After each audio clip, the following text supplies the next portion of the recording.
Hey, Star Wars fans and Rule the Galaxy fans. After me, Alfie, and Brent just had a 20-minute discussion pre-podcast, which was all probably would have been great content for the actual podcast. We're finally live here, whether you're watching us on YouTube or listening on the podcast. But yeah, it is the night before Halloween. It's Mischief Night. So none of us are out TPing houses right now. The weather's kind of shitty here today. So I don't think anybody's going to be out there doing that. But yeah, Halloween Eve, Rule the Galaxy podcast. It's me, it's Alfie, it's Brent. Alfie, how are you doing tonight? Doing good, man. Like you said, Halloween's tomorrow. We're all excited for school tomorrow. We get to wear a costume, and then we got football tomorrow night. Sectional semifinals. Did you figure out the scheduling for football Yes, and we did. Halloween? I'm gonna actually go to the game. It's too long of a drive. Uh, just don't feel Yeah. better just going with my wife.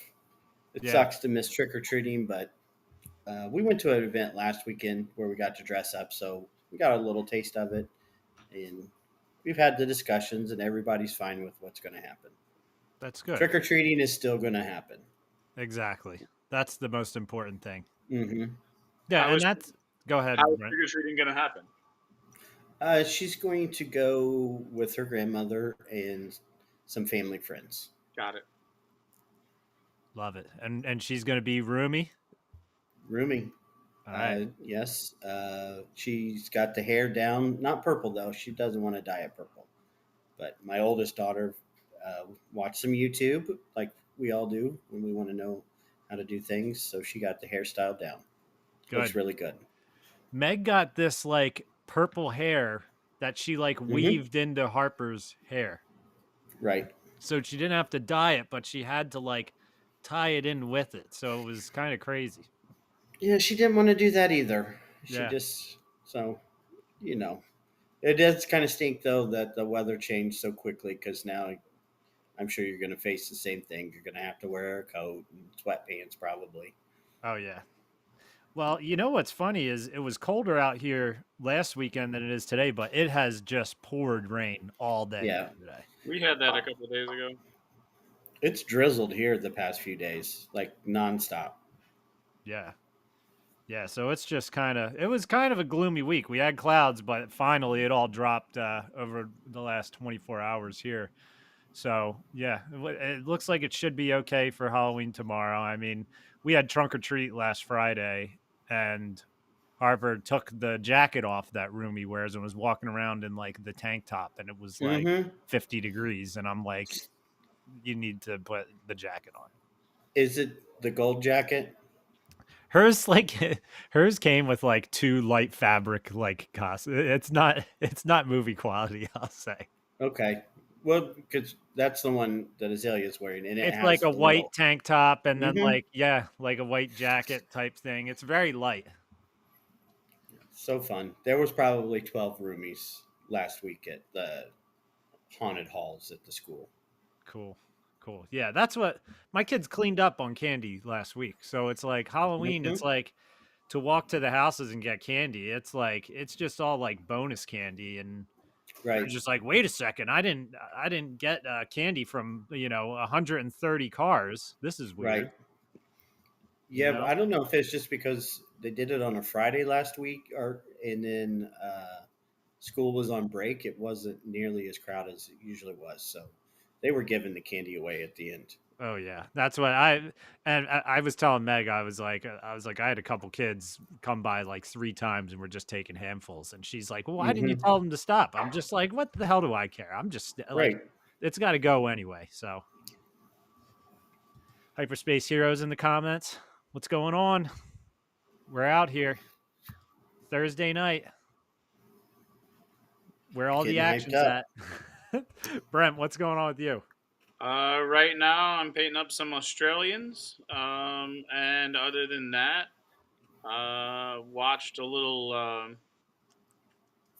I know that Visions dropped. I didn't watch it, I but actually brought a link up for the trailer for that. If we wanted to check out the trailer at one point on the show tonight. I'm a sucker for a trailer. Did you watch the Uh, trailer for that, Brent? Yes. I love a good Fantastic. trailer. I'm a sucker for a trailer. It's fantastic. Mm-hmm. You got Jedi Ronin, the black and white one with the lady with the umbrella. That's the first one.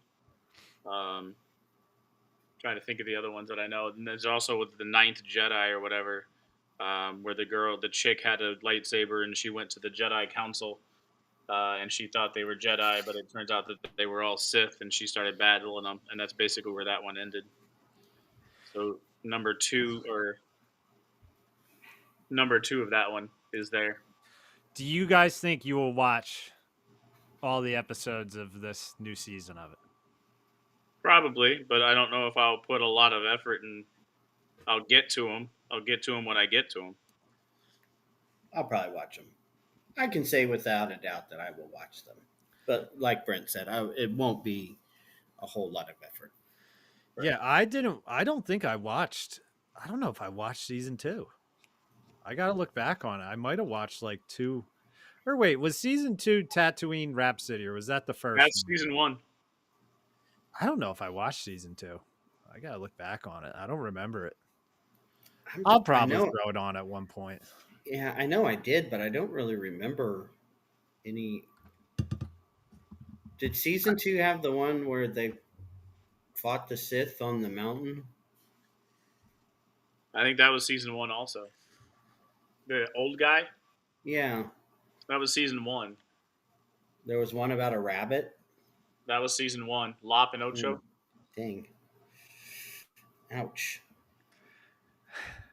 I don't know if I watched season 2 at all. I don't think I watched one episode of it. That's not me saying it's not good, and it's like it's definitely for an audience. Yeah. I mean, I am not your anime target audience for sure. No. Yeah. So. But yeah. So I'll probably try to check it out. I was just telling Alfie I just started watching the second season of Tires, which is even funnier than the first season. So I love that show. It really is. Brent, have you watched Tires at all? When Alfie put into our text chain that like he was actually watching a TV show, and is this what you guys like when you say binge watching? Is this what you guys are talking about? I played 2 or 3 episodes. I Yeah. didn't binge watch it. It like didn't hold my attention to like binge watch it. I enjoyed it when I was watching it, and there's shorter episodes too. Yeah, Alfie, I just saw the episode where he's scrolling through the old files and finds the Polaroid. Finds the picture? Yeah. Oh, gosh. And he smells it. I know. I know. God, And it turns out it's his mom. Oh, gosh. Yeah, Oh, that's okay. good. Yes. He calls his dad. He's like, "Were you having an affair?" He's just like, "Me and your mother were going through a rough patch." And spoilers to anyone who hasn't watched season 2 yet, but it's hilarious. He's like, "Me and your mother were going through a rough patch, and they told us we needed to spice things up, so we were pretending to have an affair. And where is that picture? Because I've been looking for that for years." He's like, "I got rid of it. That is my mother." Why would you do that? The guy is the manager. Yeah, I love that show. He's like the perfect, like, he's just like the perfect guy for that role. It's hilarious. It's good. And then the cameos are good in it as well. And then it's obviously Shane Gillis, so it's funny. But yeah, I'll probably check. I'll try to check out Visions. I have the problem where it's like if I'm going to watch something, it's usually like I'm looking for a movie, and I'll spend at least 30 minutes looking for the movie, and then I'll be like, it's probably too late to watch the movie. Yep. I mean, I'm in a show hole, I guess, is what the commercial said a long time ago. But like, I don't have anything that's pulling me to watch anything right now. So it's a lot of dumb YouTube and YouTube Shorts.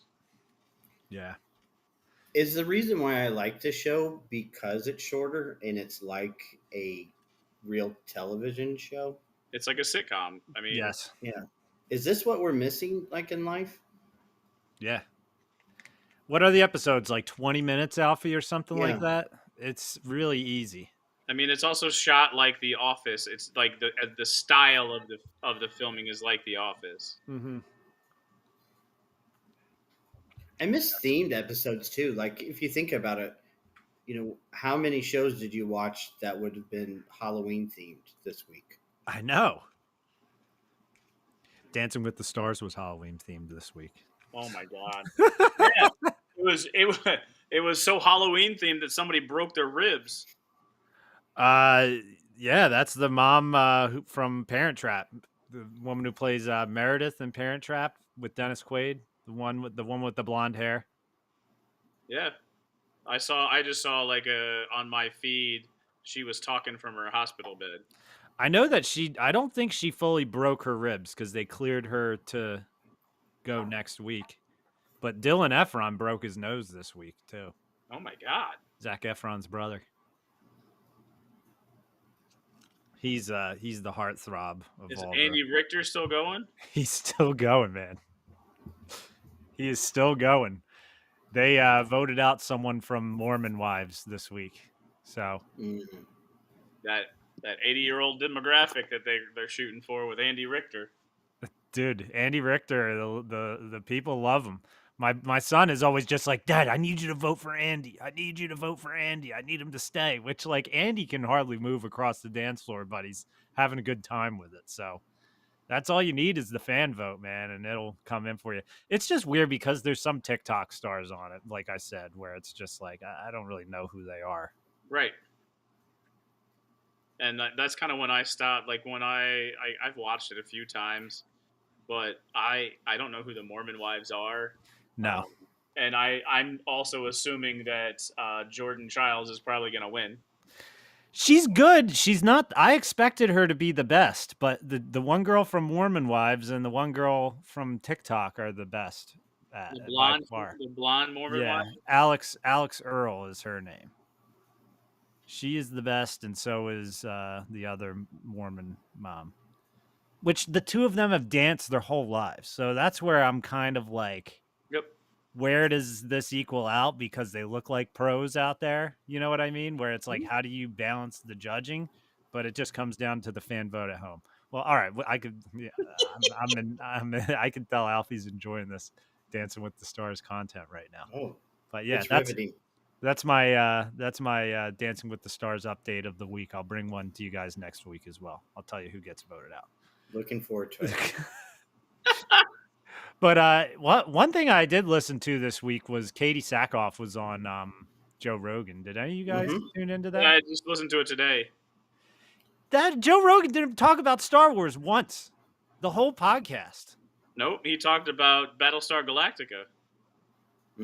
Katie like kind of nonchalantly dropped that she's in Star Wars a time or two, which Joe Rogan's just like, he's like, it's hard to keep up nowadays with like the Mandalorian and everything, and it's like, Katie should be like, hey, Joe, you know I'm in that show, right? I'm one of the main characters in it.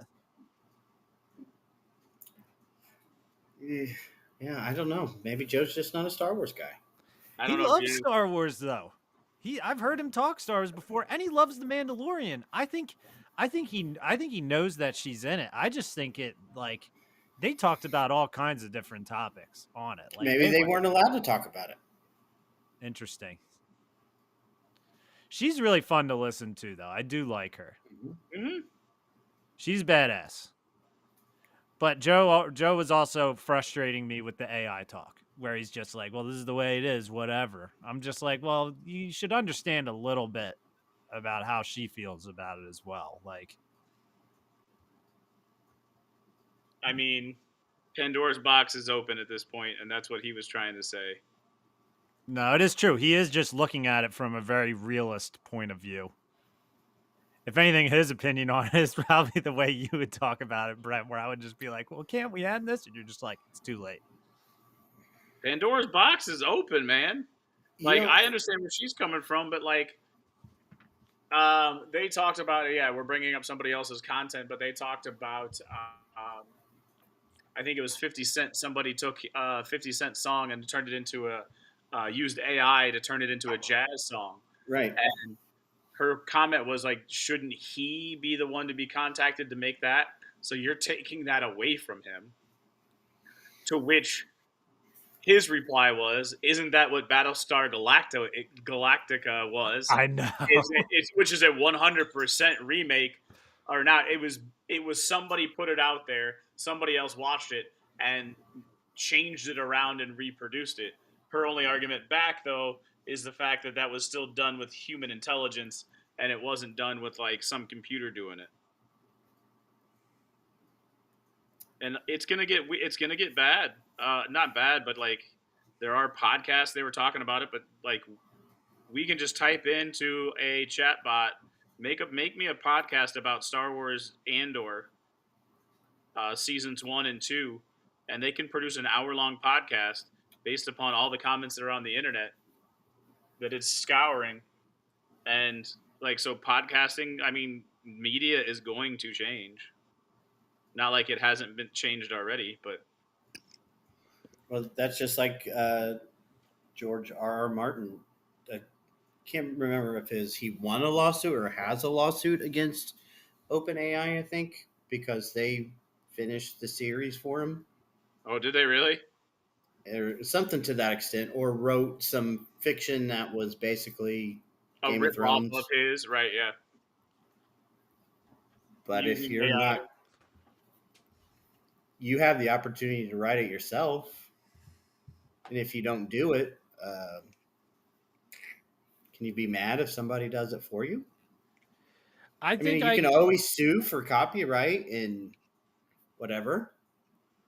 I understand what she's saying though, because it is kind of like to the point where it's like, when is anything that's like your personal property, which is like yourself, your thoughts or whatever? I guess if you're putting stuff out online or you're releasing it to the public, I mean, it's like weird because it's like, it's almost like as if copyright doesn't exist anymore with AI, because Right. AI exists because it's able to steal everything. Well, because you release it to the public, like you said. So let's take it and switch it back into that Star Wars world. So Star Wars Visions. What would you say if somebody created an AI Star Wars Visions? Or, I mean, they added there's AI added scenes. There's AI generated. What was it? The Luke and Darth Bane. Bollywood? No, like the 50s Bollywood version Right. of the Star Wars, their interpretation of it, which was fantastic. But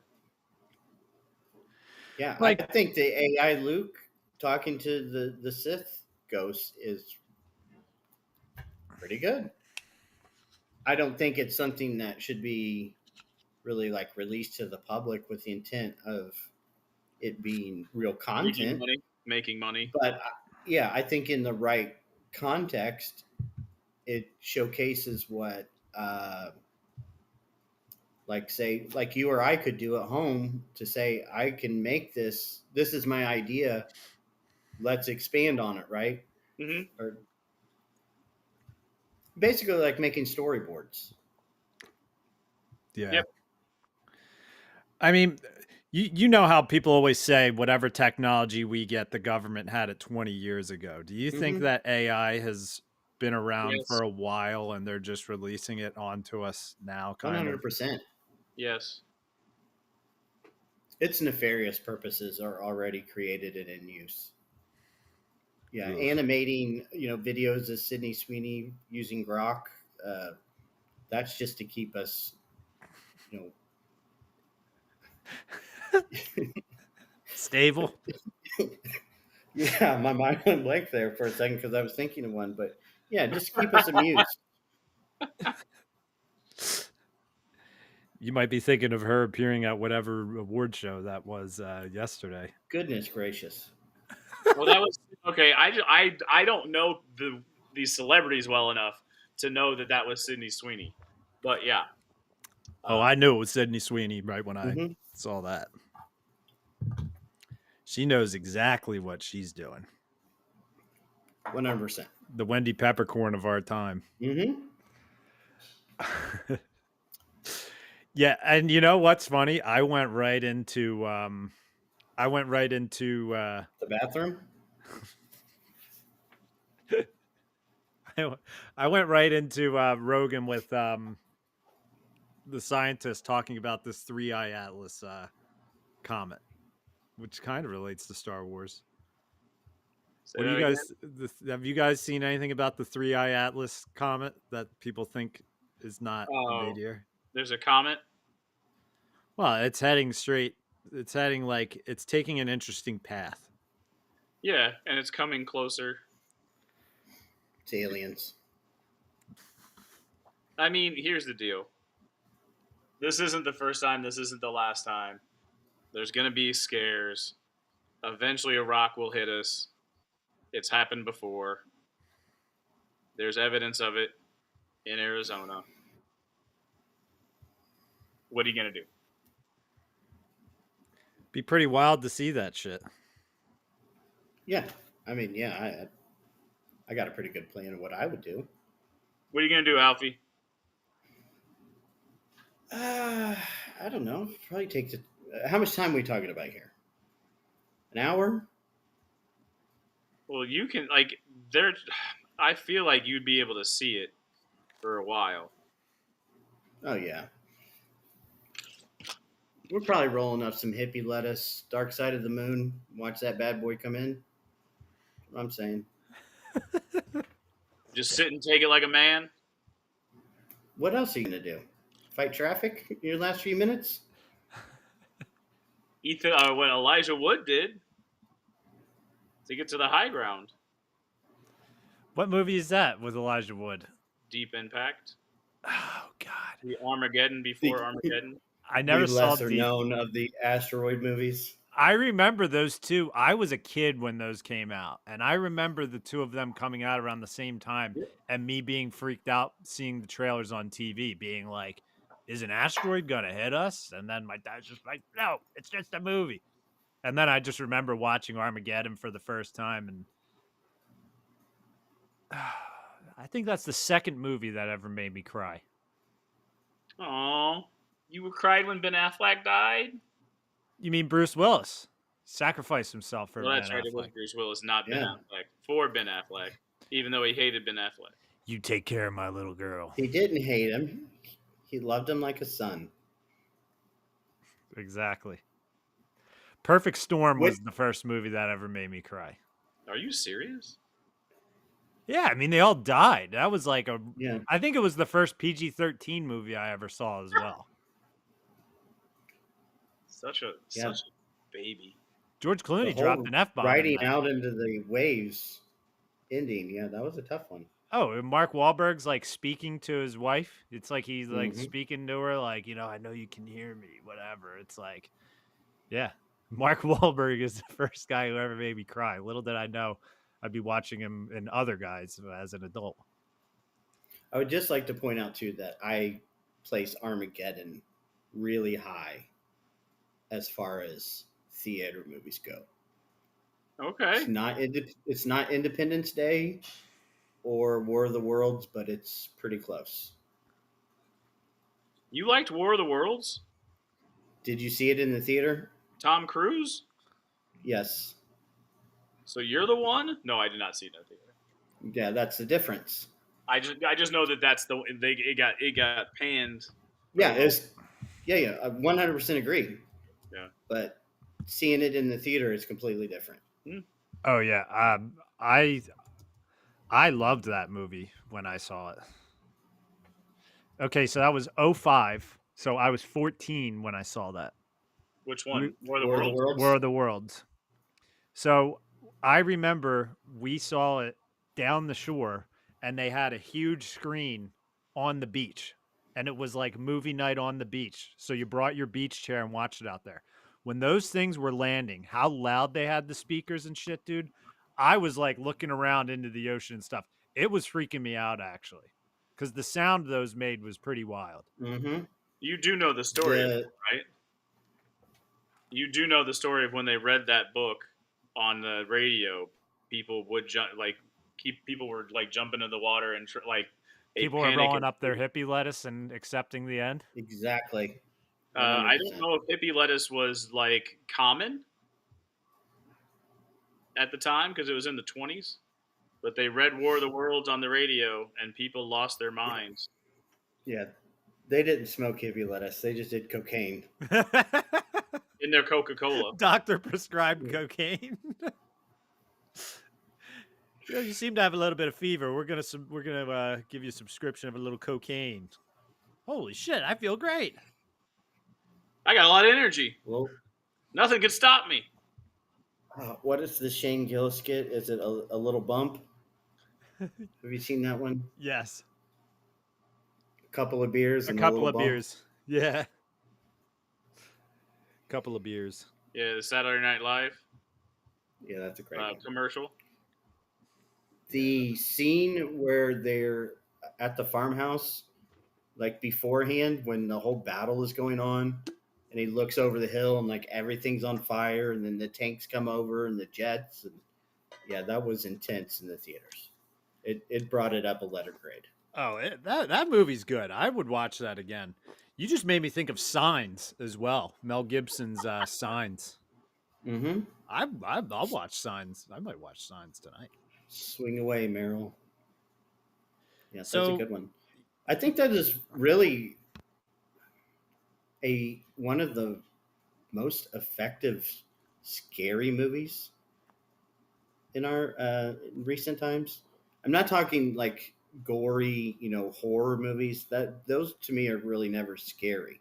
yeah, It takes special movie to really be frightening. yeah, that movie did it. It was because there was so much buildup, and then the first time you see the video of the alien, like at the kids' party Mm-hmm. where they're watching the There's news. something about the isolation of the farmhouse and Yep. just being on your own. All right, so we are Halloween Eve. You guys are talking about scary movies. I'm gonna try and capitalize on this. Let's go with what can you come up with the scariest scene in the Star Wars world? I know it's give you a second to think about it. What is the scariest scene to you in the Okay. Star Wars world? I mean, like,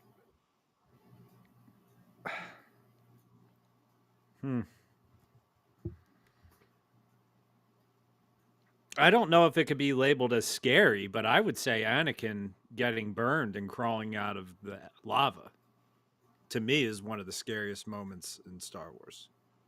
Why? Just to see him screaming and burning alive, like it's not like jump out and scare you, but it's haunting. Okay. I hate Uh, you. Yeah. when the little torture droid is hovering towards Princess Leia in A New Hope.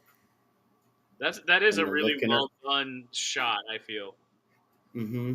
The As- sound, how it gets faster and louder as and it then gets the door closer to her. shuts, and then the door shuts right Mhm. away. And then Yes. honorary mention holding up the sword and looking. That was really scary when they held up the sword and found out where the Death Star was with the key on it. You slid that out of it. You know what I mean? Yeah, the Goonies map. That haunted me forever when they held up the sword. Oh, it's right there. Shit. Sorry, I brought up sequel trilogy into it. Brent, what's okay. yours? Oh, that's what you were talking about. I thought you were talking. I was thinking Goonies, and I got what you're saying. They No, both- I'm talking about holding up the sword and being Yeah, like, yeah, oh, yeah, there's yeah. the Death Star. Yeah. The room in the Death Star. Yes, the throne room. I don't know. Like I think back to the New Hope, and the first time I think I can remember the Dianoga taking Luke under the water. Mm-hmm. I thought Luke for sure was a goner. Yeah, that always scared me as a kid, man. Watching that That always freaked eyeball, me out. you laugh because that eyeball pops up because that is a goofy looking eyeball.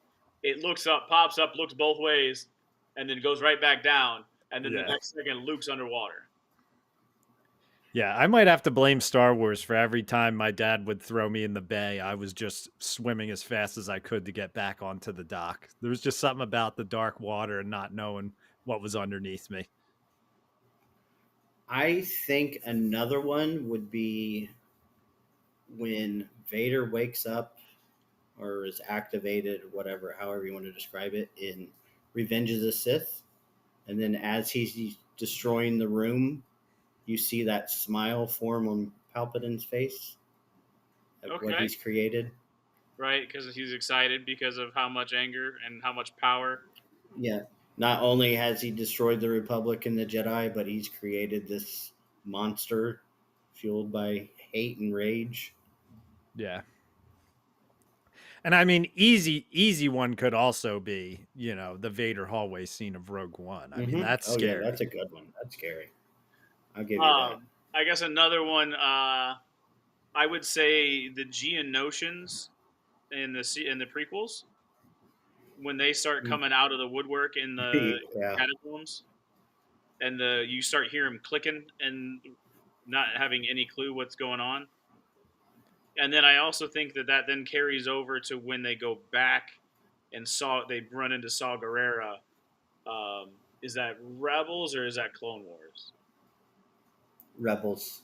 Yeah. So they go back and Saw Gerrera's on, and I think that one's a good one too. It gets kind of creepy. Yeah, they find like the last one. Yeah. And Clone Wars had the zombie Geonosians. That was a little. And no one will say unsettling. this. No one would ever say this, but it was scary for the person who had to experience it when Ben Quadraneros' engines malfunctioned at the start of episode 1. R.I.P.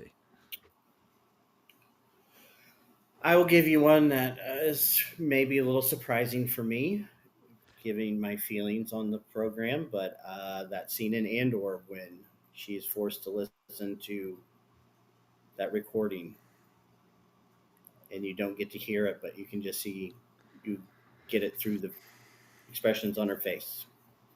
Are you talking about Bix when she was being tortured in that first in season 1? Mm-hmm. Okay. Yes. Okay. No, there's a lot of good, intimidating, scary scenes in Star Wars. I'm thinking of Darth Maul behind the red, door, where he's just pacing back and forth and staring. I mean, that's just. Oh yeah, like a caged animal. Yeah. I was gonna say that's menacing, which pun wasn't intended, but it's menacing. Nicely done. The ice spiders in Mandalorian. Oh my god, that was creepy. Good call. And since Hyperspace Heroes is in the chat, Carson Tava, they're huge Carson Tava fans, since they're up close to Canada, and he came and saved the day on that one. Mm-hmm. I like this comment. He said Katie was distracted because she kept thinking about how she remembered Scruffy. Oh my god, it's understandable. She really did keep it real for her fans, though. She was like, because she was just like, they're really smart, and Joe Rogan's like, well, yeah, because they're fucking nerds, like. But it was it was cool to hear that. But where our scary movie thing started, did you know Signs was filmed like where I live? So Signs is like the farms that they filmed at and everything are like around me. Really? Yes. And the drugstore that he would go to, like, I can't tell you how many times I've been filling up gas and I see the little Ford Ranger pickup from that drugstore, and it just looks straight out of the movie because it's just got the name of it on it. It's crazy. Dude, if I was living here at the time they were filming Signs at this age, I would have been like on the Mel Gibson hunt just to try to see him somewhere. He's a wild dude. Don't know about that. Well, I love The Patriot. I love Braveheart. I like a lot of his movies. Lethal Weapon. He's a little out there. Don't get me wrong, but I like a lot of his movies. Passion of the Christ. He's coming out with a sequel to that. Is he really? Yeah, he is. Which, like, I thought it was weird that he was doing it, and then I heard him in it. He was actually on Rogan. I heard him talk about what he's going to be filming with that, and I'm like, all right, it makes sense. He's going to kind of be going into like post resurrection and like the disciples and stuff, what they had to deal with after like Jesus was gone, which I'm like, that sounds interesting. But it might be 2 parts, so There might be 3. There might turn into a sequel or trilogy. I mean, Yeah, until box office don't hit, and then they cancel it. I think he might be funding it himself. Okay. I don't know if he's working with the studio on it. Or they'll just talk about it and then cancel it, right? And then not make it. He's making it, from what it sounds do like. that. They do that often. It's just now that it's hitting Star Wars. They don't normally talk about all the ones that don't get made either, though. I'm curious why all those leaks are coming out. Because Alfie, didn't you say there was a new leak coming out? More, There was 2 of them. more failed, or not leaks, but more failed information about failed sequels. Mm-hmm. Yes. I saw before Alfie gets into this, I saw a quote today that is like the summary of TV show productions today. And it was the director of The Witcher. And I'm paraphrasing. So this is essentially what she said was, you know, if I know people like the books, I know people like the games, but if they like those, they can read and play those. This is our show. Yep. Where it's just like, all right, so you're saying F you to the fans. We're going to write our own thing for this. Our main actor just left for that reason. But it's like, well, we're going to do whatever we want with it, even though people want to watch it because they want to see the story that was written be shown on film. Just like Lord of the Rings did. I've done the books of Lord of the Rings and the movies. The movies stay so true to the books, other than some small little details. Right. For time reasons. Yeah. Yeah. I really wasn't that surprised with the comments because this has proven to be such a winning formula. I really think this was a smart direction to go with the series. There's nowhere that this can go but up and be immensely successful, as we've seen time and time again with this type of attitude towards IPs that have established stories and fans. It's crazy. It really is crazy. That's why I saw the trailer for the 4th season, and it's all the original cast except Henry Cavill. Mm-hmm. Or Cable. I never know if I'm pronouncing his last. I don't either. I just go with it. Just sound convincing. Yeah. Yeah. I read that today too, and that is, you're not doing yourself any favor saying something like that. You're just creating preconceived notions. Even if it is the greatest thing ever, there's still going to be that like 20-25% doubt in your mind of this is going to be bad, because you're just setting yourself up for that. It's what we've seen time and time again. They say the same thing, and this idea of preconceived, subverting expectations and all that crap. Good for you. I'm glad you got to enjoy your time making this, and I look forward to the articles about how it was my fault that your show was not successful. I'm not watching it anymore, and I really like The Witcher, but I really liked it too, but I think you could see last season that we were checking out. Oh, it went weird directions last season. Yeah. The first 2 seasons I liked. You could almost feel the tension. They couldn't edit that out. Yeah. If that makes sense. And yeah, you're going directions where you have a super fan that is your lead saying, hey, people aren't going to like this. This isn't the way to do this. And you say, go right ahead. Plow forward. It's going to be awesome. Crazy. Yeah. Like I said, it just works over and over again. So why shouldn't you have this approach? But here's the thing. Art is so subjective. That's loser talk. This isn't about art. This is about, I'm just teasing. That's a joke. It's not loser talk. I get completely what I get what you're saying too. I understand where you were going with it. I mean, I get it why put all this time and effort into just making just crap over and over again? because some focus group somewhere said that it was good. Right. So I went to Vegas uh, and lived in Vegas, or not lived in Vegas, lived in Arizona in 0203. Went to Vegas 2 or 3 times.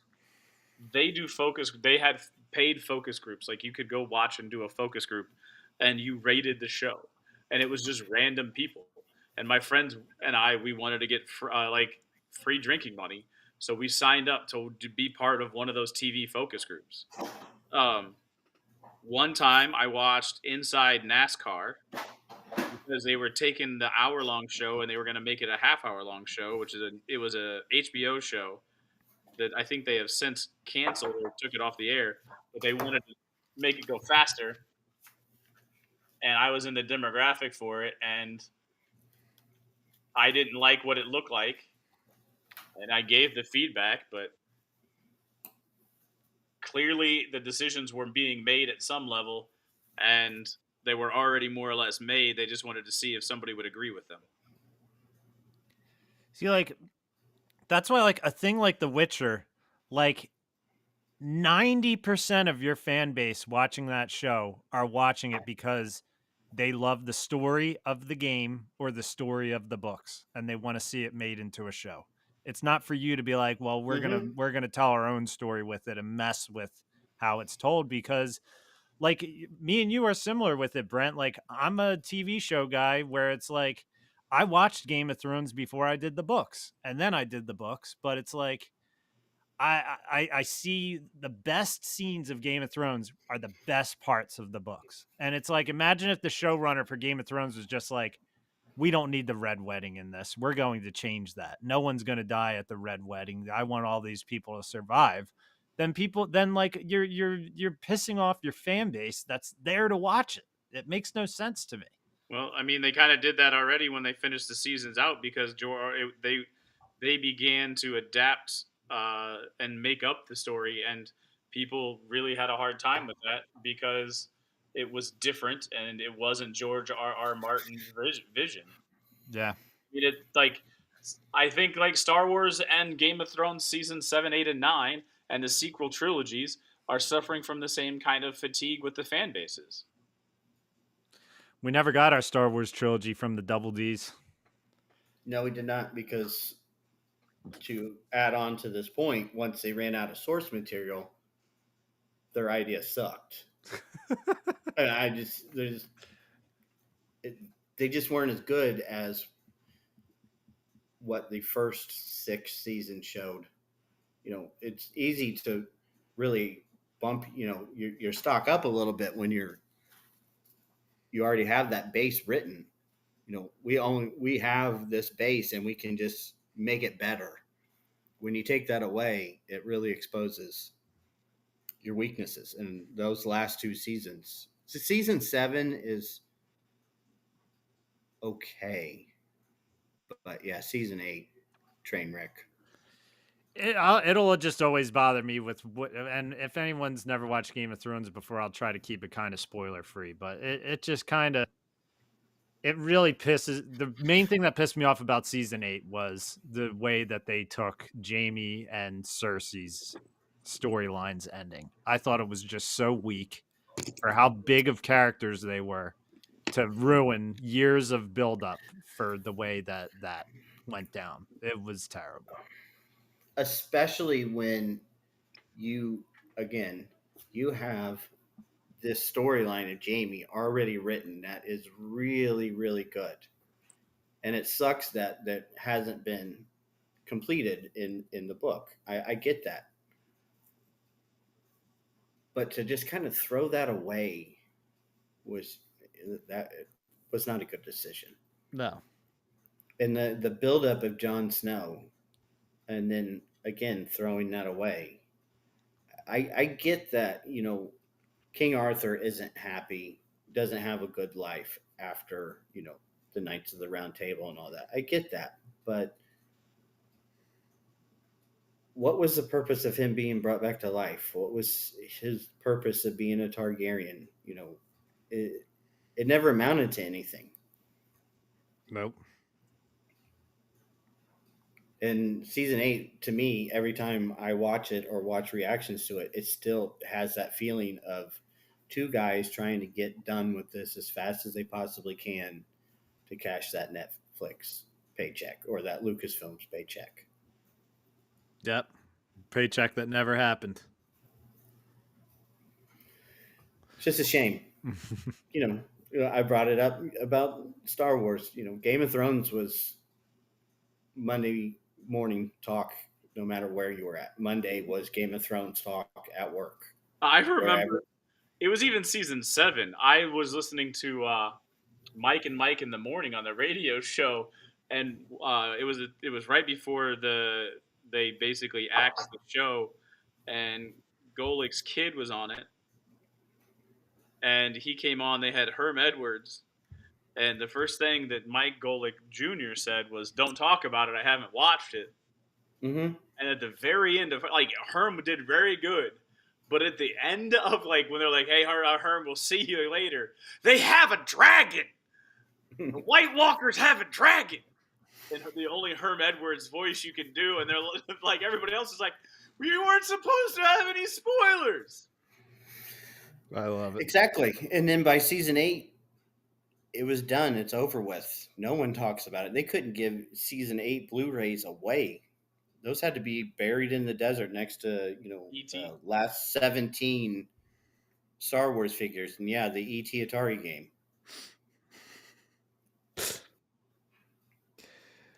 Yeah, I haven't been to an Ollie's for a while. I wonder what kind of stock is on our shelves right now. I go about once a month, and the stock has not changed in a while. I used to go a lot, Alfie, and I got the sense where I'm just like, this hasn't changed for a while, and I think this is just how it's going to be for a little bit. Until, the Christmas time, when they put their stuff out for Christmas. Yeah. I'm going to have to make a confession, boys, and I put it into our text chain. I almost bought toys, and then I found out it was AI. I don't know if you guys remember Rail, vintage HasLab. It was Luthen and his ship, and I thought, okay, and then I found out it was AI, and I was like, "You got me, people, you got me." Damn computers! Right, taking over this world. I say all this while our background on this show is an AI generated image. Azalea says it all the time. Like when you show her something, she'll be like, "That's AI. That's probably AI, Dad."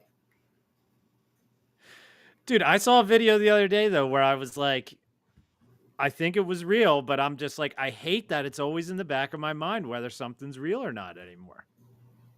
My mother-in-law was showing me these videos and she's like, "You got to see this.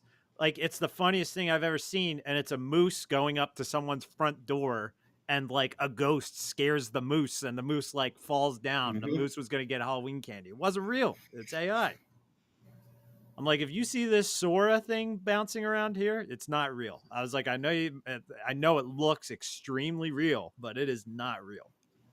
Yeah, the bunny rabbits on the trampoline.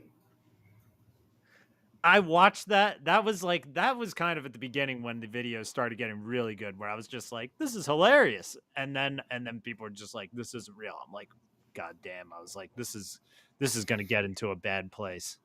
The thing that really pisses me off about AI is when I like a post on X that I clearly know is AI, but it's still hilarious, right?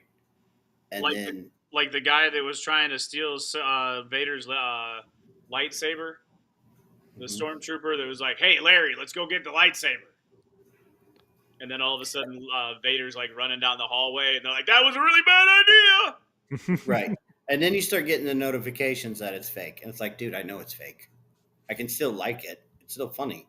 It's still more entertaining than half the crap that people actually make.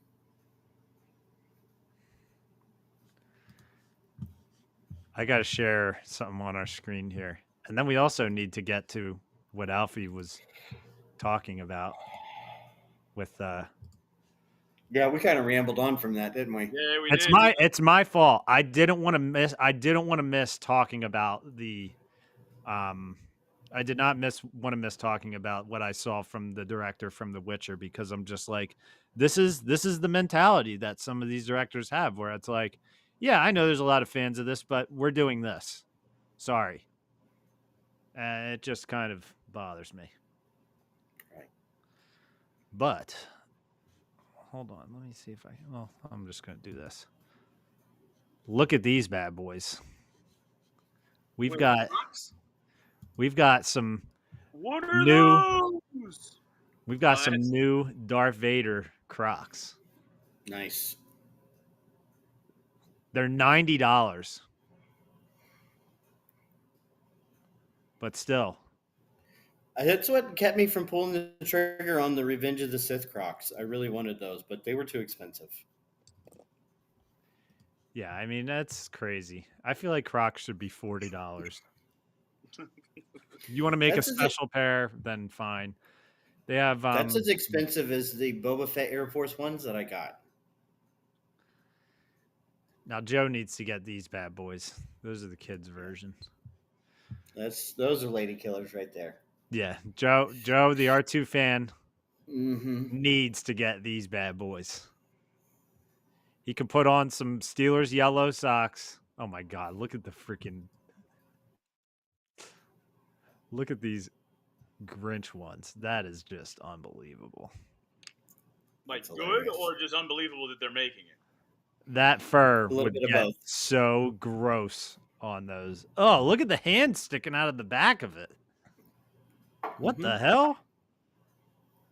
Oh, and in the front. Yeah, that's okay. If you flip them into leisure mode, and then sport mode is when they stick out the back. Mm-hmm. Yeah, but I thought that was fun. Joe Doc sent me those today, and I saw them. I mean, it Glad that sucks he's for using his time $90. at school wisely. Mm-hmm. Always like to see some J-Doc contributions. Yes. He's good for more than just rides in the Subaru. Alfie, let's get into some of the stuff of unmade things.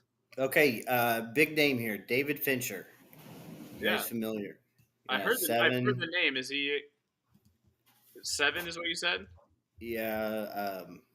Shoot, I had his list pulled up here. Let me see. I've heard the I'm name. I'm bringing it up right now. If you keep rolling, Alfie. Yeah, Seven, Benjamin Button, Fight Club, Panic Room. Zodiac, Yeah. Gone Uh, Girl. he had the, and again, this is with a grain of salt. And I think somebody's vying for a job or somebody's getting fired, one of the two. Or, things are really bad and this is like a fire sale. We're trying to just throw shit out there to get people excited. But evidently, he had a script wanted to direct, had the whole shebang for a post Rise of Skywalker Star Wars film. And Lucasfilm said no because he insisted on complete control. Interesting. Which, he has a certain style. And would it be interesting to see that translated into a Star Wars movie? That thriller, Yeah, that suspenseful. dirty, gritty. Um, Man, could you imagine like a movie set in Coruscant directed by him? Yeah, it would be cool. Yeah. Because like you said, he does have that dark tint to, like he did The Social Network as well. Right. Where it's like everything about, like, I just remember when that came out and I'm just like, how could a movie about Facebook be good? And he found a way to make it good. Mm-hmm. I contend that that's the writer, and that dude is a fantastic writer, and I can't think of his name right now. But he wrote A Few Good Men. That dude's a stud writer. Oh, he also West directed Wing. Fight Club. Mm-hmm. So I would contend that the Social Network was some of the writing as well. Oh, I agree, but like making it interesting on camera as well. Like, Yeah. And then getting the performances out of the actors and setting the stage, and Mm-hmm. Is Aaron Sorkin or that's Ben? who it is. Yeah, that's the Yeah. dude that's the writer. That dude's a stud. Yeah, I'm looking at him. He's written a lot of good movies.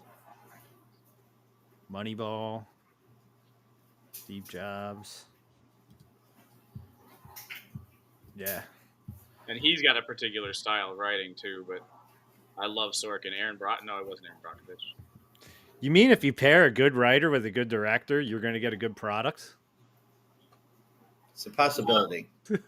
I'd rather get mine off of Instagram. I think that works. Well played, Brent. Well played. You do listen to what I say. I mean, I Yeah. agree with you. I like. Here's the thing. I will sit here and I do not think the Acolyte was as bad as you guys think it was. We can have that conversation all the way home.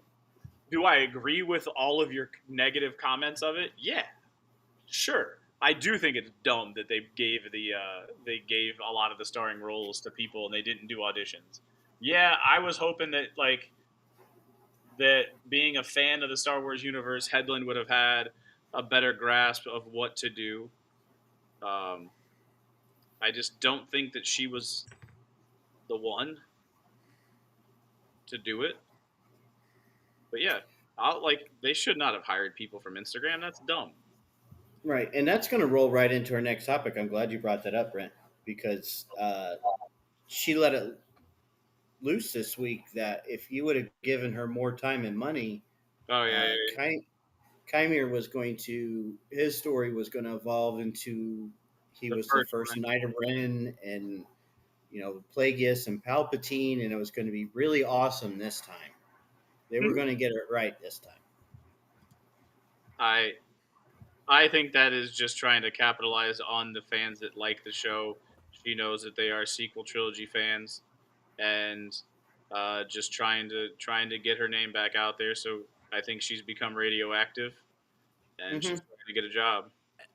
I would I'd agree. like I'd like to believe that after watching the first season, someone had the common sense to say we cannot waste the Palpatine storyline in this show of him and Right. Plagueis. We Mm-hmm. cannot blow that on this. We could easily release that as a movie. You could release And, it as a 2-part movie if you wanted to. and see, that's my point with all of these shows. Like I brought up the Halo thing we talked about a few weeks ago, The Witcher, name it. It's the same point I'm going to make. You waste these stories on people who have no idea what to do with it, and then it's gone. You can't redo it. I saw someone today. One of the accounts I follow on X. Daily. It's like, hey, what do you think of this character? And today it was Finn. Or would you like to see more of him? And I said, no, I don't want to see any more Finn because you wasted his character. And when you make the Rey movie and he's suddenly a Jedi Master or whatever, that's bullshit. Because your story did nothing to push him towards that. You wasted that time that you had with that character. And then to give him that because you don't know what the fuck to do with him now, and you realize that's where you should have gone, that just looks weak. That's weak storytelling. Yeah. So Kymir was a good character. He really was. He was better than everything else in the show. Yeah. It was blatantly obvious that he was going to be the first one. You played Kylo Ren's fucking theme music when he came down out of the trees. I mean, it doesn't take Sherlock Holmes to figure this mystery out of what you're going to do with this character. But I'm sorry, you had the chance with the Knights of Ren. The Knights of Ren were cool in that 2 seconds that you saw them in the Force Awakens trailer. After that, no one knows who they are. I play a Star Wars game daily with a group of 50 other people who play the same. I'm sorry, 49 other people because there's 50 of us. Sorry, my math didn't add up there for a second. We play this game daily, right? We are all devout Star Wars nerds. When this news came out, there was a serious discussion among us who people were asking who were the actual Knights of Ren. Like some people thought they were the Red Guards in The Last Jedi because they were actually in the movie and like did something. They keep trying to bring out comic books to make them relevant, and it doesn't catch on. No. They had their shot. There was great mystery behind the Knights of Ren Right. after The Force Awakens. And I Right. thought we were going to get answers to it in that trilogy, and they never gave us anything on it at all. Ryan Johnson gave an interview where he said, "Yes, I realize that the Red Guard should have been the Knights of Ren, but we, for whatever reason, couldn't make it work. It didn't work in the story." And then by the time they show up in the Rise of Skywalker, you have to have a First Order officer say, "Hey, look, it's the Knights of Ren." Like we're supposed to care. Like, what does that mean? We don't know, and really, no one cares by that point. No, all care for it was kind of out the window because you knew you weren't going to get enough substance out of it at that point Right. for it to mean anything. It's just like, hey, we got this loose end that we need to kind of tie, like, button up a little bit. Like, we got to mention this again. Right. Where it's And just again, like, you're going to talk about, you brought up I'm going to tie this all together. You brought up the good directors and good writers make a good film. What they were trying to do, and they tried to do the same thing with the Jedi Council and the prequels, and it didn't necessarily work until you made, what, 1,000 hours of the Clone Wars TV show. You're trying to recreate the bounty hunter scene from Empire by making a bunch of cool characters, but what no one can replicate is the dialogue between Vader and his Imperial officers and then Boba Fett. That within 2 minutes of screen time explains who they are, their purpose, their goal, and what we expect them to do. That's the part that is missing in the Knights of Ren, in The Stranger, once you see something like that, you're like, oh yeah, that's why this stuff never really works. Because you don't have somebody who can write a few seconds of dialogue that not only fits the flow of the movie, but gives you all that backstory. yeah. I have an article of the actor who played Chimera up from before the show where it was like Mm-hmm. he's joined in on the fun, where it's like we Yeah. absolutely need to have a season 2. And Of I course. see that Leslie revealed that I was going to be one of the first Knights of Ren or whatever, and it's like I am so far beyond caring about the origin story of the Knights of Ren because the Knights of Ren, the only thing that Ren means to me is that Kylo's second part of his name is Ren, and there was this big mystery of the Knights of Ren, and here we are years down the line, and I don't need the acolyte to give me the story of the Knights of Ren. Like I don't. Like I said, the best part about them was that first trailer when it flashes and you see Kylo and them standing in the rain, and it's like, what the fuck? What did I just see? I got to get on the internet and we got to speculate. Would have been really cool, but that's really all we got, right? Right. And like I said, just like Finn, it would have been a really cool story for him to be force sensitive and to be one of the heroes and basically rescue other stormtroopers to their cause. That would have been awesome. But you didn't do that. You made, just like almost everyone in the sequel trilogy, you turned them into a joke, and that's what you got. Yeah, I mean the Knights of Ren and like the storyline with Rey getting the lightsaber and Maz and her saying that's a story from another time for another time, Mm-hmm. and then Finn saying I have something to tell you. Like it just those are all just such half-assed things that were thrown in there that to no fault of the actors where it's just like what did any of that mean? And when it all comes out to mean nothing, you don't care to Mm-hmm. learn about it 10 years later or however long it's been. I agree. I haven't watched the sequels in a long time, so I might be due for a rewatch, but I don't know. I put one movie on. It doesn't matter what movie or show before bed, and I just fall asleep to wherever it stops, wherever I fall asleep at. So Since the sequels have been done, I've probably watched the original trilogy and prequel trilogy at least once or twice a year.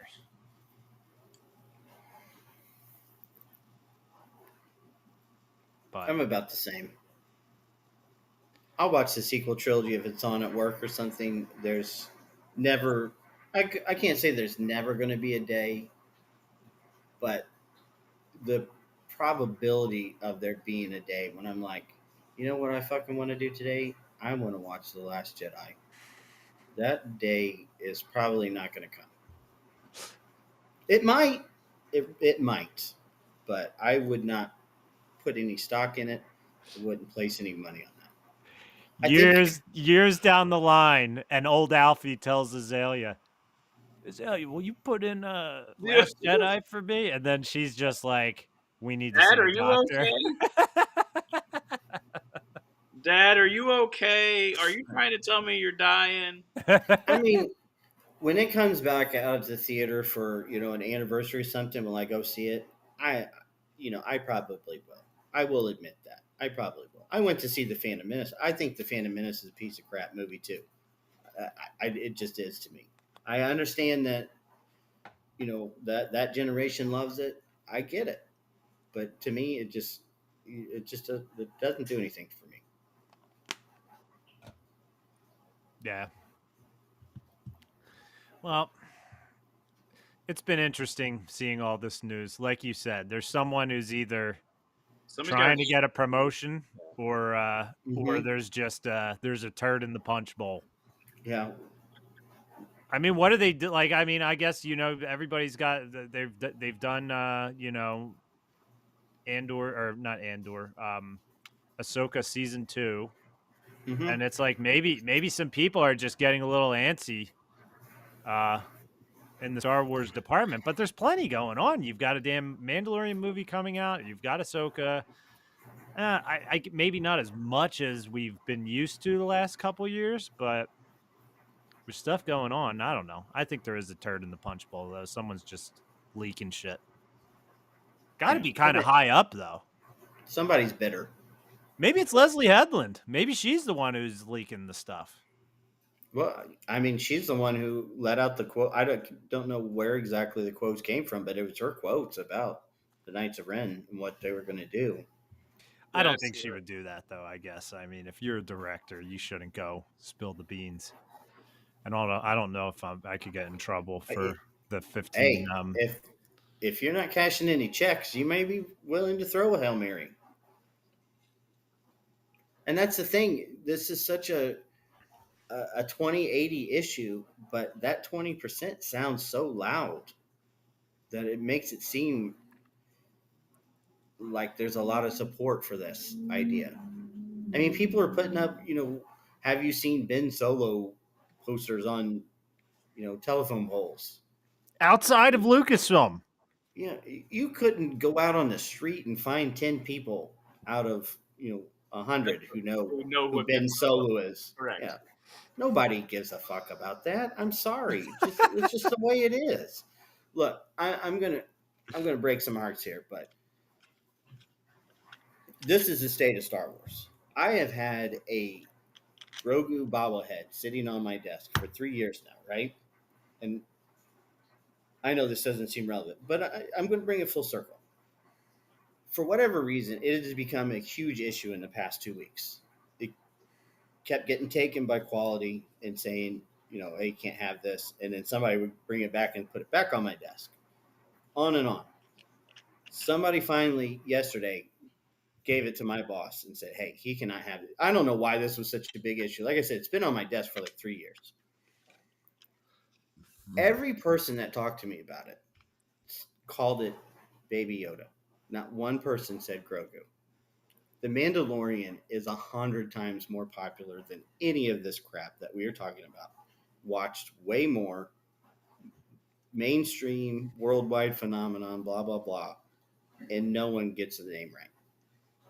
No one gives a crap about the stranger. No one outside of the small circle cares about Ben Solo. Ben Solo was the best thing to come out of the sequel trilogy, and outside of this den of nerds, he's irrelevant. He's not going to, push the box office at all. And I hate to say that because I think he was a great character, but he was an irrelevant character to the sequel trilogy. Yeah.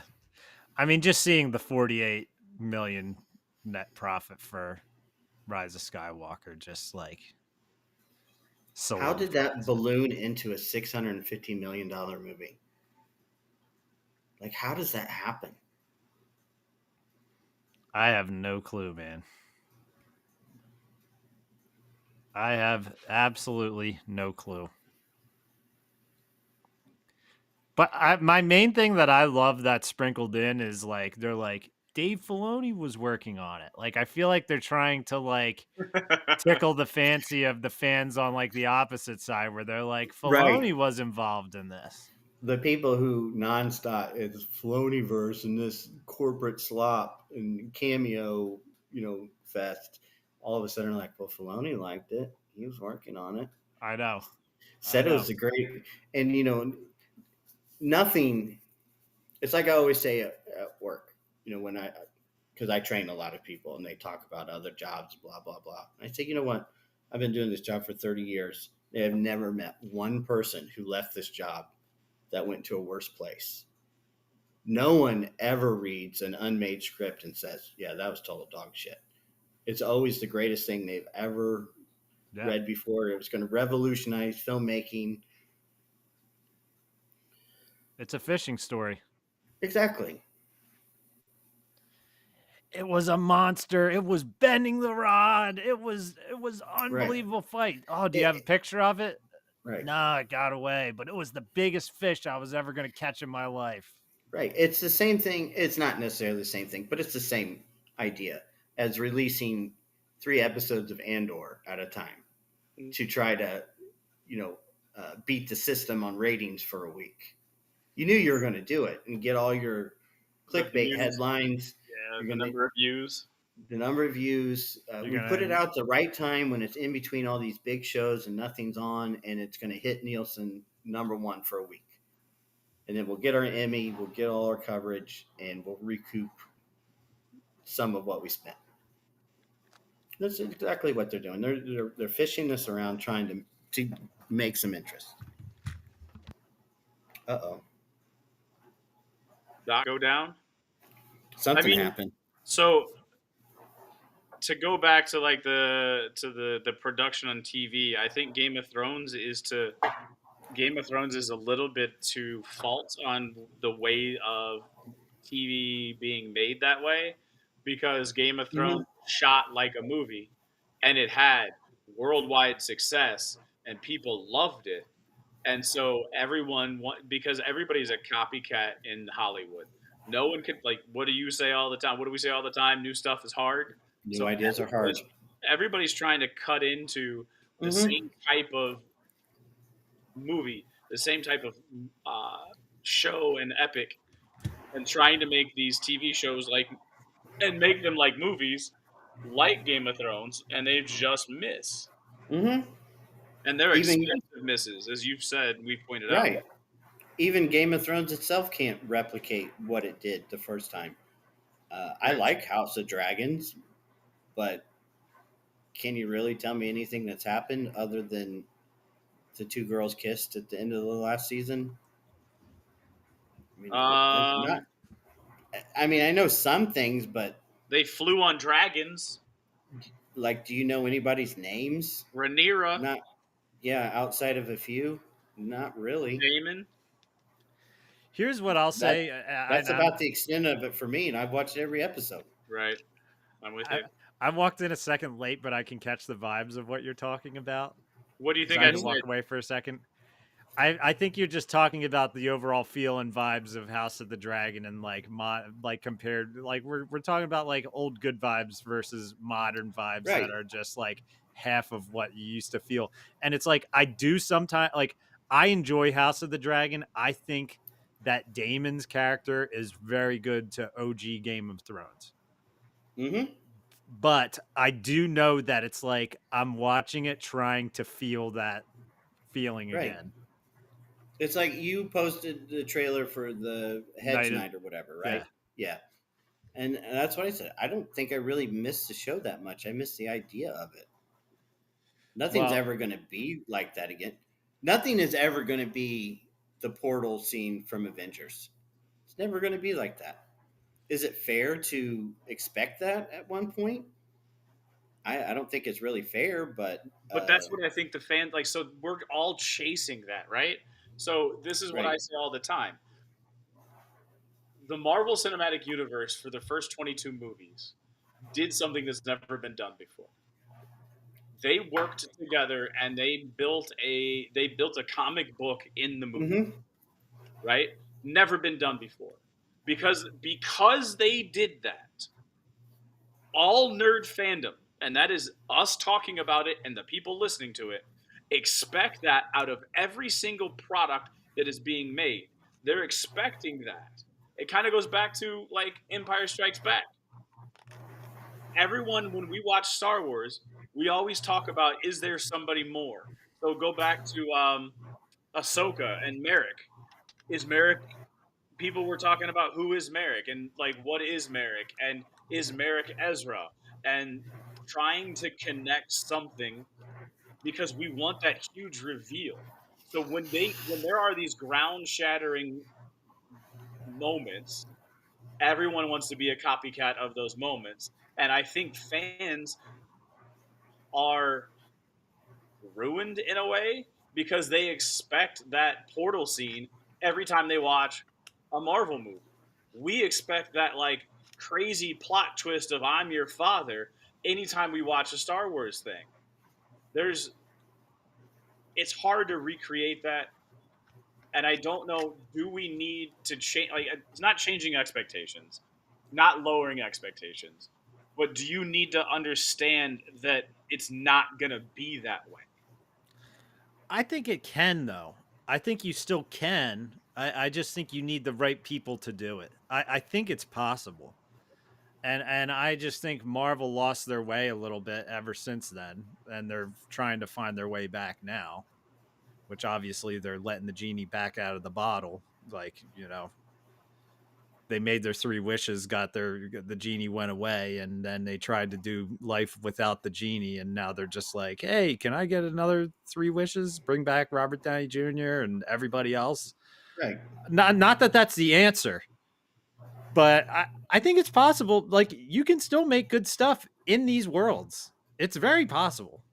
Like, you have the Mandalorian, for example, and you also have examples of the Mandalorian where it got a little weird in season 3, where I just think it's possible.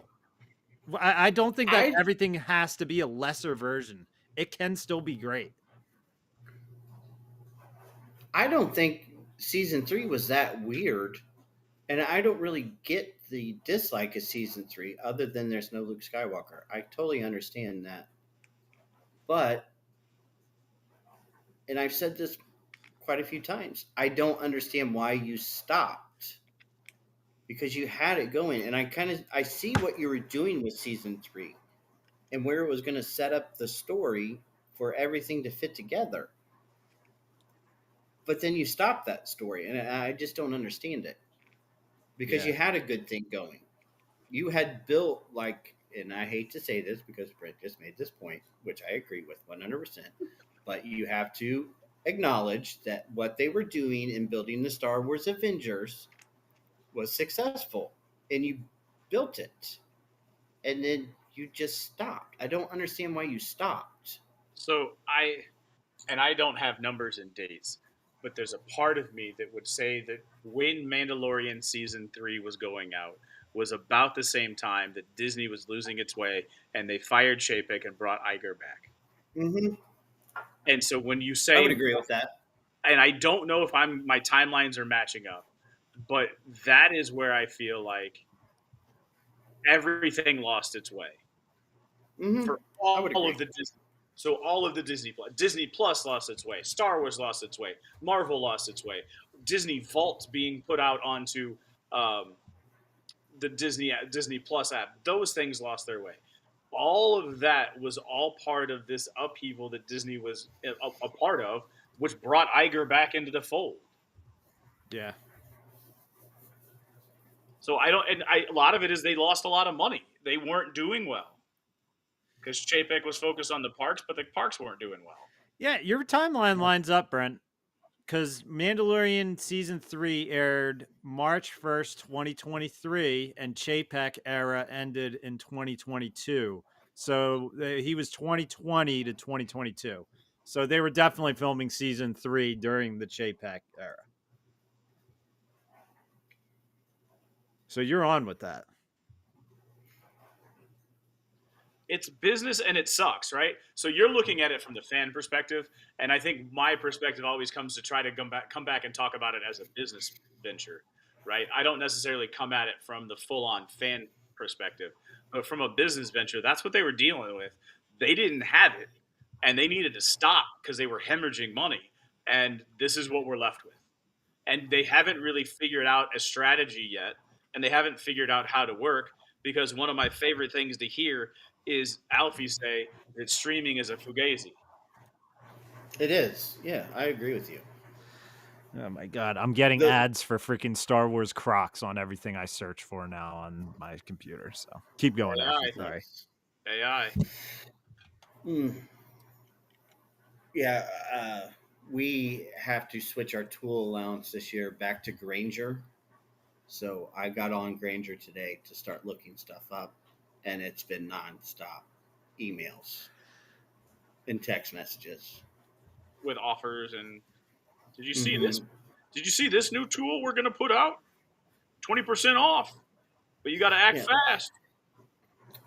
So, yeah, I agree with you 100%, Brent. I agree. I do. And it's just a shame because if you, I, we talk about how great trailers are. If you were to Right? release a trailer right now I'd with love it. I'd The fall in love. Mandalorian, Grogu, Luke Skywalker, Ahsoka, the what are the Spectre crew now? I think rather is that what they go by? But the Yeah, Rebels the crew, Rebels. Yeah, Spectre the 1 through 6.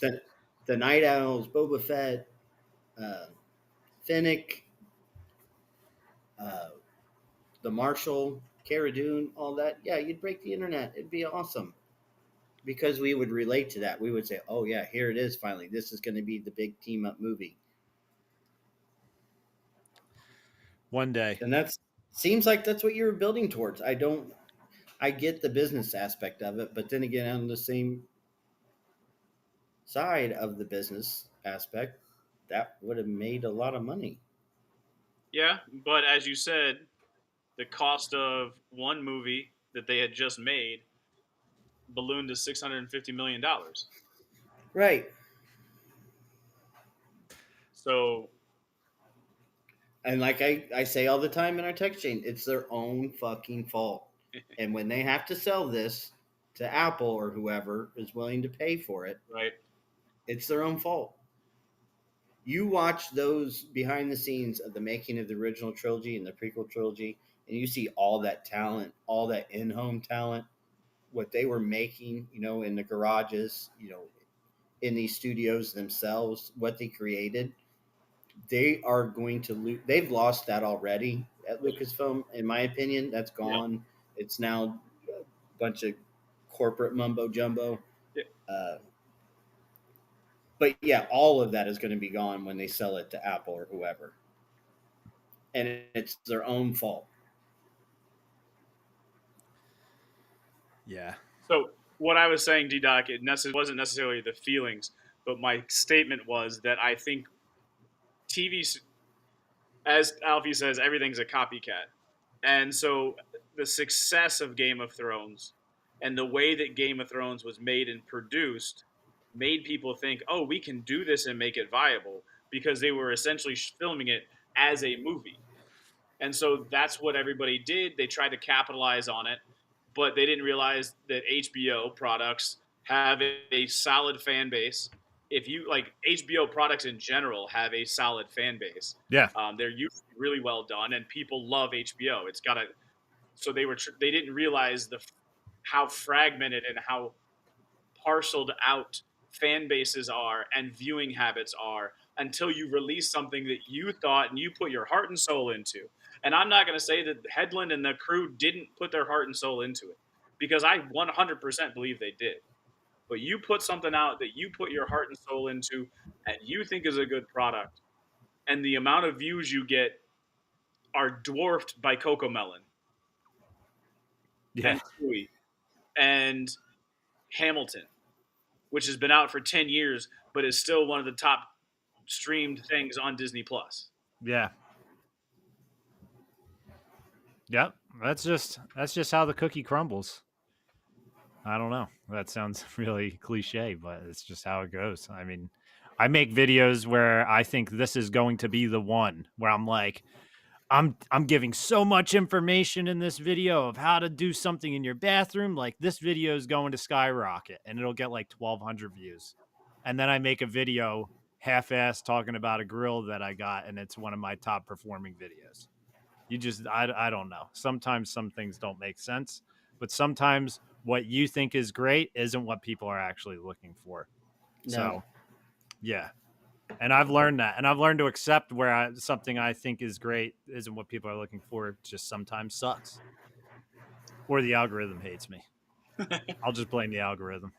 That's what everybody does, right? Blame the algorithm. Yeah, I'm sorry. My dog that I had 6 feet underground a couple of days ago was scratching at the door to come down here. So he's doing good this week. So. I was gonna say, like, when you said 6 feet underground a week ago, so he's doing fine. He's getting around. He made a comeback.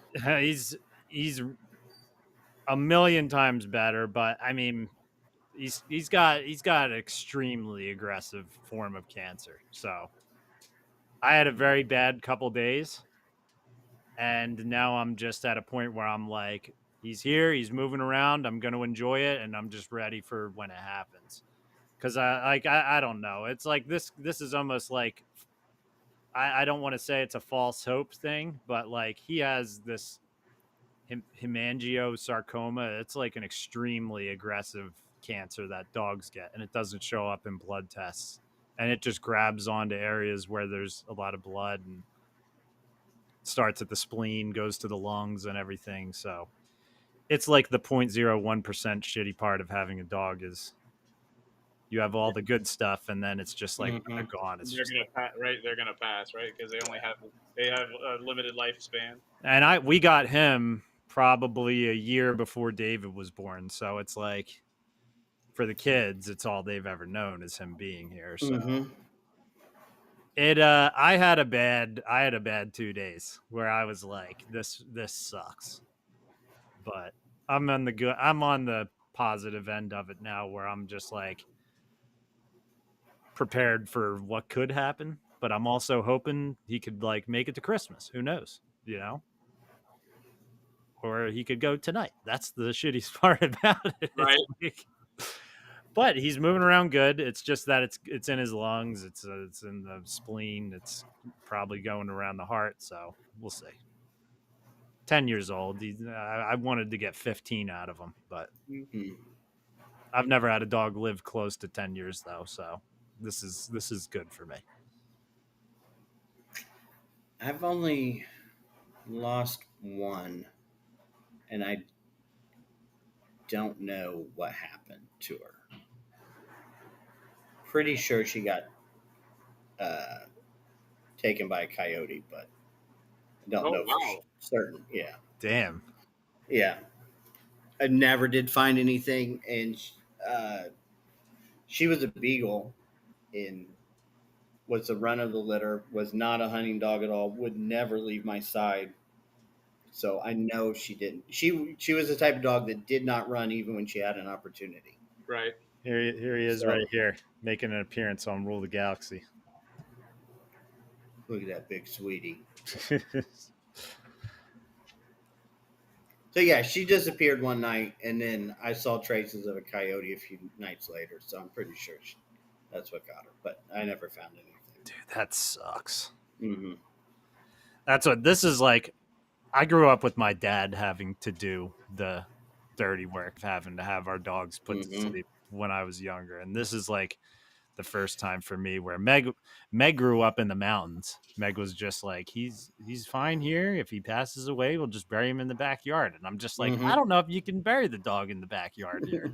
I don't know if I can handle like doing that process myself, where I feel like that might like kind of scar me a little bit.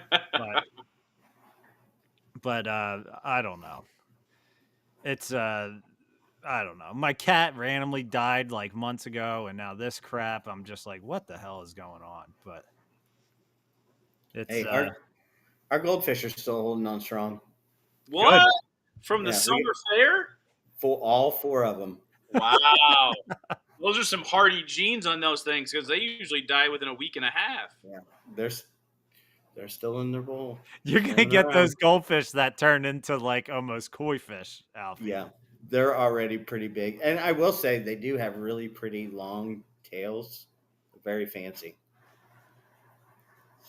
But yeah, all 4 great. goldfish and the 3 hermit crabs are still alive. Man. I appreciate it, Yeah. Squatch. I just saw your comment here. Very much appreciated. Yeah. Hermit crabs, I will say, just like a hedgehog, absolutely. Well, I won't say the worst pet ever because they're not actually bad.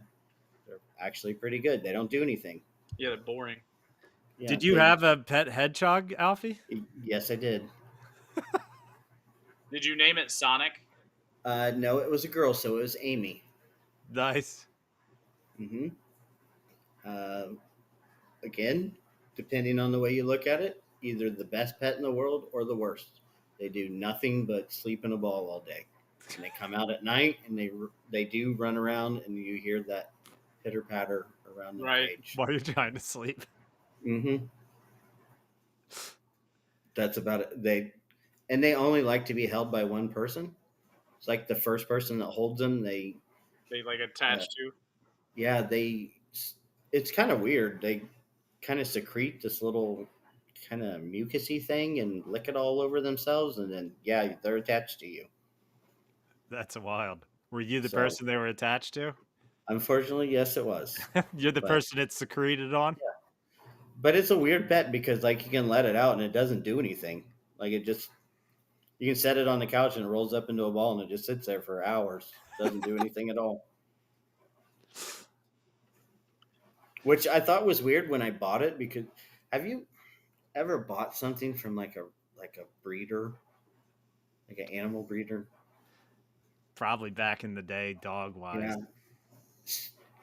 I went to a person's house that was like a Dr. Doolittle kind of thing, like one of those people you would see on YouTube who has, but yeah, like this person had a monkey on its shoulder, and then there was a groundhog that was running around, and like all these birds and stuff, and like I'm here to pick up this hedgehog, right? And so we're like, oh yeah, okay. So they moved the pillows on the couch, and there was like 20 hedgehogs like rolling balls on their couch.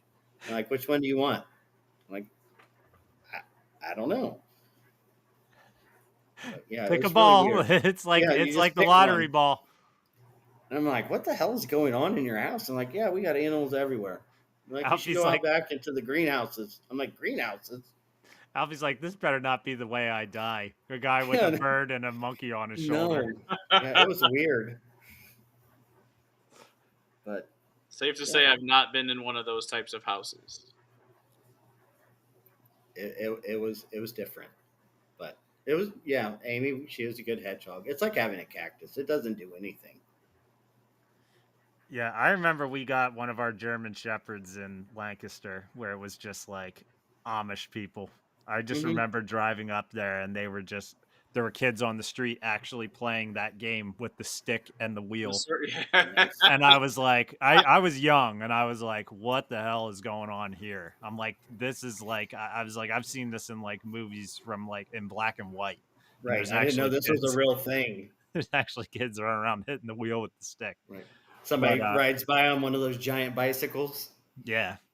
But that was the era of, like, before, like, puppy barns and everything were Mm-hmm. exposed, and now it's a different ball game for dogs, which this one was adopted, and I'm like, "This is a mixed breed, he's gonna live forever," which he did live a good amount of time.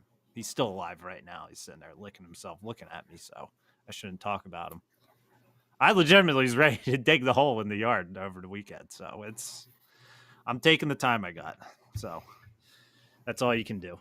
It's it'll be shitty when it does happen, but Mm-hmm. at least I'm a little prepared for it. I've been there and I've done that, but it wasn't my dog, so it Yeah, wasn't quite as difficult. But yeah, it wasn't easy either. yeah, yeah. It's hard. It's like you get into thinking about like all the like I don't know. It's not easy, Mm-hmm. but I'm gonna miss someone standing out there. Who knows how long he'll make it. I'm not gonna put him on a timeline. I'm not gonna put him on a pitch count. We'll see what he can do. Speaking of, can you believe that Shohei Otani reached base 9 times in one game? Yeah, that is ridiculous. 18 innings. By the way, do we have a score on the game tonight right now? I haven't looked at it. You're the more baseball guy than me. I'm talking about Oh, football. football? I'm jaded towards baseball after the Phillies lost, so I just hope the Dodgers lose. Oh, this was an excellent pickup, Brent. What The do you got? Ravens, Steve, 15 points, What's the score? They must have had some sacks. 28-6. Oh my 6 points god. allowed, 2 sacks, 2 forced fumbles. Yeah, I think McDaniel's going to be fired after tonight. Yeah?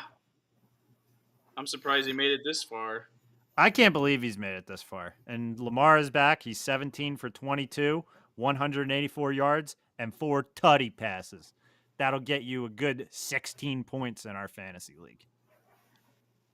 Sounds bitter. I'm going to talk to the commish.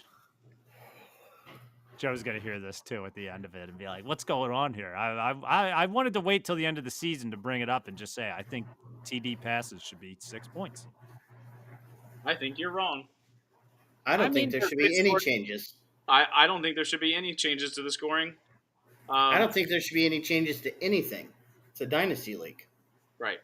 If there's any changes, we have to meet at a pre-discussed location out of state during the summer. we It has to we be have an done by off-season vote, and you have a majority vote. Yeah. If a majority votes for 6-point tutties, which it seems like I have 2 no votes. I know I have one other yay vote. What, your brother? I've got a yay vote out of Dr. Squatch as well. No. He's not in our league. I know, Passing but in his league, Possible expansion teams don't get votes. Okay. So, go look at the top 10 scorers in the league. Even with 4 points as a whatchamacallit, 4 points per passing touchdown, the top 10 scorers in the league are still quarterbacks. yeah, but it's probably like extremely close with running backs and wide receivers. I don't have my so even. I feel like quarterback, like when your quarterback has a good game, it's like it should reflect on your entire team more. like when Bo Nix had 8 points going into the fourth quarter and ends up with 40. How many did he run in? I think 2. Yeah, so there's 12 points compared to 8. Right. Because he ran him in. A quarterback's not going to run him in. Two rushing touchdowns is equal to 3 passing touchdowns. I think that's kind of crazy. Here's the thing. I know that it's not weird because my league used to be 4-point touchdowns. And it was and we voted to change it, but I also think I might have led that vote as well. So I might not win this one. I stand corrected. I forgot about our boy Jonathan Taylor scoring 3 touchdowns every game. Whose team is he on? I don't know. Is it the Indiana boy who's got Daniel Jones also? Yeah, I cannot believe no one picked up Daniel Jones. I don't know what you guys are thinking. I mean, so here's the deal. All right, number 2, Patrick Holmes. Right? Christian McCaffrey's number 3. Drake May 4. Jalen Hurts 5. Jamar Chase. Okay. Push. Jamar Chase. Then you got Herbert at 7, Bo Nix at 8, 9 is Daniel Jones, 10 is Josh Allen, 11 is Dak Prescott. Yes, a lot of Out Josh of the Allens top have 11 come on out of the rushing top 11, TDs as well. four non-quarterbacks are in the top 11. I don't know. I mean, don't get me wrong. Quarterbacks are putting tutties up every game, but I like big scores out of QBs. But then You again, just I'm want to not have going to get any big scores out of my QBs because I have CJ Stroud and their offensive line sucks. you just want big numbers on the scoreboard. Like you want like a 200-some point game. Well, we already have big numbers on the scoreboard do. because we have 3 flexes. So it's like we have large teams. Yeah, I agree with I had that. a hard time fielding a team last week. And this sleeper shit where like I had to drop a player because it's like you have too many tight ends and one of the tight ends is on injured reserve. I'm like, why should that count for one of my tight ends if I'm trying to pick up another one? He's in the injured reserve location. Yes. Yeah, Yeah. I don't know. I just dropped him. I needed a player. I had no choice but to drop an injured reserve guy because I was like, I need a player. Or else I'm going to just put up a 0. I think some of that comes from the way that they play their other league is they have a cap on the different types of players. I think you should just have like you have to have the minimum number, but there should be no maximum at any position. If I choose to have 5 quarterbacks on my roster, so be it. Yeah. You got to suck it up. I don't love the sleeper app because it's glitchy sometimes. There's times where it doesn't like load stuff right, and I don't know if it's just my phone or not. But Joe's gonna be listening to this and being like, "Man, D-Doc is like, Joe is a great commissioner. He's the best commissioner I've ever played fantasy with. So do not take any of this personal, Joe. This is just me. This is just me ranting because I'm having a fucking terrible year. 2-6. I will agree about the app. The app is slow to update, especially your score. I don't like their projections either because their projections, there'll be times where like I'm like winning big time and it'll be like 60-40 and it's like there's no chance. Well, there's only 2 times I could say that I was winning big time because I've lost 6 games this year. You got to take into consideration that you have 7 players and they are playing and they only have 3 players playing. Are you the bottom dwellers, Brent? Is that your team? No, I'm Porkin. I've had a rough 3 weeks, but I'm Porkins. I got a solid team. Yeah, I don't know. I'm just a lot of this is just me being frustrated with the year that I'm having. I've had a lot of injuries and I also missed the draft. So like it pisses me off because I don't feel that connection to my players and that's my own fault because I was experiencing the magic of Disney World. So is this another thing that I could technically blame on Disney or whatever? There you go. Yeah. Even though I was having a blast there. I'll allow it.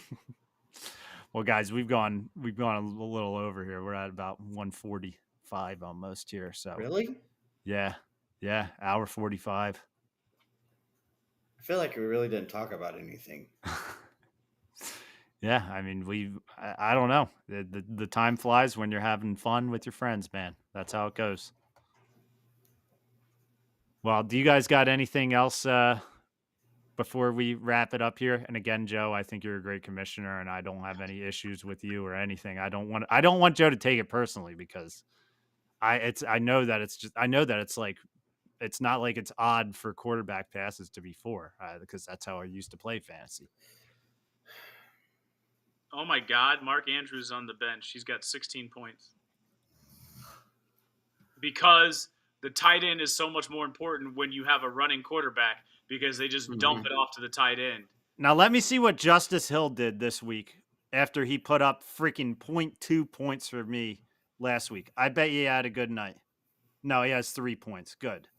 Every week they project Justice Hill for like 10 points. And he's just always available. And it's like if I pick him up when I'm like in a pinch because of injuries and buys, I'm like, this will be the week that he like does like the Darren Sproles thing because he's a Darren Sproles type running back where he catches a lot of balls out of the backfield. And he's good when he gets touches, but he just seems to not be getting the ball like this year. But the Ravens have also sucked for most of the year. Now the talk is going to be back on. Now that Lamar's back, 4 tutties, first night back. Ravens are back. Stavros is going to be happy. All right, boys. I'm gonna sign off. We're all signing off. All right. Oh, is he back on top? I don't know about. Well, he's got to be because they don't have another running back. Dr. Squatch, Scatabroke, right? Like, talk about ankles. Yeah, that was ugly. I had to go pick up David from basketball practice, and I was like, let me just watch one more play. And Scadaboo's foot went sideways, and I felt terrible for him, actually. Not good. No, you never want to see that happen to anyone. We just got an interception. We're up to 17 points. Sorry to cut you off. Yeah, and you're going to kick my ass because you're playing me. Oh, yeah, that's right. Sorry. Yeah. It's I'm just more focused on the fact that I made this decision at like 8 o'clock or something. Right before kickoff. This league should be renamed from Dynasty League to everybody take a turn kicking Doc's ass every week. Whatever. You still have a 33% projected chance of winning. All right, boys, peace. We're wrapping it up. We're wrapping it up. Again, I'm going to log off. Yeah. Have a good one, guys. This is the end of Rule the Galaxy podcast, guys. Chapter Joe can tell us. This was a fun one tonight. We got into a lot of random crap, and that's just what we do here, and we had a good time doing it. Dr. Squatch, thanks for joining us in the comments. Hyperspace Heroes. Check them out on any podcast platform, YouTube, whatever. And from me, from Alfie, from Brent, we appreciate you guys listening. And until next time, may the Force be